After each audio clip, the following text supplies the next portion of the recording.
Hello दोस्तों, आज मैं आपको सुनाने जा रहा हूँ बीरबल की मौत की कहानी। बीरबल ने अपनी महारत पर ऐसा जादू कर दिया कि अकबर ने उन्हें अपने महल में वजीर का भी ओहदा दे दिया था। हालांकि बात यही नहीं रुकी।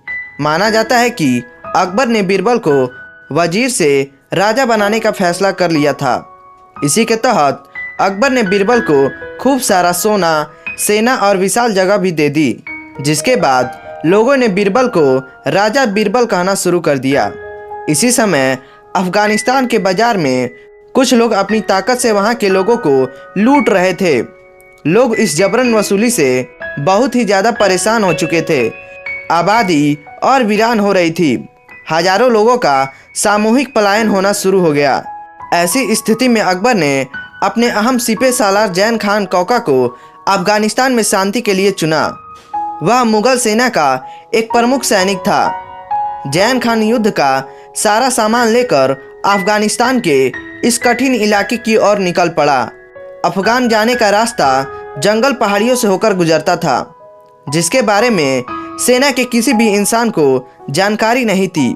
हालांकि नदियों, पहाड़ों और जंगलों को लांघते हुए मुगल सेना अफगान के उस इलाके में पहुंची जहां इनका मुकाबला अफगान के एक ताकतवर कबीले के साथ होना था। ऐसा कहा जाता है कि जब अफगानों के साथ युद्ध होता था तो वह बड़ी बहादुरी के साथ लड़ते थे। इनके लिए पहाड़ों पर चढ़ना दाएं हाथ का खेल होता था। वह लोग पेड़ों पर चढ़ने में भी माहिर थे। महान मुगल सेना इन बातों से अनजान थे। हालांकि फिर भी उन्होंने जंग शुरू की। अफगानी सेना सामने से मुकाबला नहीं कर रही थी। वह गुरीला युद्ध की तरह मुगल सेना से लड़ते रहे।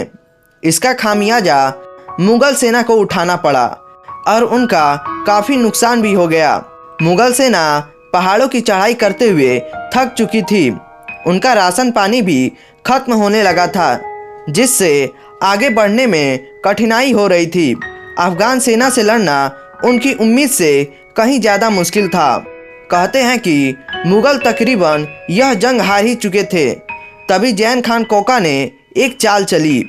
धारणाओं की माने तो जैन खान ने अकबर को एक झूठी चिट्ठी लिखी। उस चिट्ठी में उसने कहा कि वह लगभग जंग जीत चुका है और अफगान को पूरी तरह से पाने के लिए उसे थोड़ी सी और सेना की ज़रूरत है। इसके बाद वह दूसरी टुकड़ी के आने के इंतज़ार में गहरे घाटियों में जाकर बैठ गया। जब जैन खान का पैगाम आया तो अकबर ने इस बात पर गौर किया कि आखिर किस फौज को भेजा जाए जो जैन खान के साथ जीत का परचम लहराए। उस वक्त दरबार में अबुल फजल और बीरबल मौजूद थे। कहते हैं कि अबुल फजल ने इस युद्ध में जाने की इच्छा जताई तो अकबर ने उसे साफ मना कर दिया। हालांकि जब अकबर से बीरबल ने जैन खान की सहायता हेतु जाने की आज्ञा मांगी तो अकबर तुरंत तैयार हो गया। तब बीरबल को सेनापति नियुक्त किया गया और 8000 की फौज के साथ अफगान रवाना कर दिया गया। बीरबल अक्लमंद व्यक्ति तो थे, मगर उनको युद्ध नीतियों के बारे में महारत हासिल नहीं थी। जब बीरबल की फौज अफगानियों के साथ मुकाबला करने मैदान में उतरे तो पहाड़ी लोगों के सामने बीरबल की फौज भारी पड़ी। मुगलों की फौज ने कई सारे अफगानियों को मार गिराया। हालांकि लड़ते लड़ते अंधेरा हो गया, जिसके कारण युद्ध पर विराम लगाना पड़ा। इसके बाद बीरबल अपनी सेना के साथ अगले दिन की लड़ाई की रणनीति बनाने लगे। कहा जाता है कि जब बीरबल की सेना अफगानियों से युद्ध कर रही थी तभी अकबर ने अपने एक और दरबारी हकीम अबुल फतेह को एक फौजी की टुकड़ी के साथ अफगान भेज दिया। बीरबल की तरह हकीम अबुल फतेह को भी युद्ध के नीतियों के बारे में जानकारी नहीं थी। साथ में यह भी कहा जाता है कि जैन खान, अबुल फतेह और बीरबल में आपसी मतभेद भी होते रहे। यह तीनों एक दूसरे के कट्टर दुश्मन थे। इसके कारण तीनों एक दूसरे के सलाह को मानने से इनकार करते थे। एक बात पर कभी तीनों की सहमति नहीं बनती थी। आपसी फूट के साथ वह तीनों अफगानिस्तान के बलंदरी घाटी में घुसे। इसके बाद बीरबल ने आगे की योजना बताई, मगर कोई भी उस पर राजी नहीं हुआ।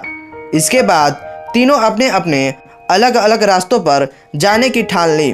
बीरबल अगले आक्रमण के लिए 3 से 4 कोस का सफर तय करके रात को रुक जाते हैं। बीरबल अपनी सेना को लेकर जिस जगह पर रुकते हैं वहीं दुश्मनों की फौज गांठ लगाए बैठी थी। रात के अंधेरे में अचानक अफगान फौज ने बीरबल की सेना को चारों ओर से घेर लिया और उन पर पत्थर और तीर बरसाने शुरू कर दिए। घबराहट के मारे सारे सेना और जानवर इधर उधर हो गए, जिससे सेना में भगदड़ मच गई। रात के इस अंधेरे में जो जहां भाग पाया भाग गया। इससे कई सैनिकों की मौत हो गई। बीरबल ने भी कोशिश की थी इससे बचने की, मगर तब तक अफगानी सेना ने उन पर तीरों से तार तार कर दिया। कोई मदद न मिल पाने के कारण वहीं पर बीरबल की मौत हो गई। कहा जाता है कि लाशों की अंबार में बीरबल के लाश का कुछ पता न चला और बीरबल का उनके धर्म के अनुसार क्रियाक्रम भी नहीं हो सका। अकबर को बीरबल की मौत से बहुत बड़ा झटका लगा। हर कोई हैरान था यह जानकर कि बीरबल जैसा कोई विद्वान ऐसे कैसे मारा गया। इसके साथ ही महान बीरबल का अंत हो गया। बीरबल की मौत इस प्रकार होगी ऐसा किसी ने नहीं सोचा था। हालांकि किस्मत के आगे किसी की नहीं चलती। तो दोस्तों, आशा करते हैं यह कहानी आपको पसंद आई होगी, तो आप इसे लाइक करें और हमारे चैनल को सब्सक्राइब करें। धन्यवाद।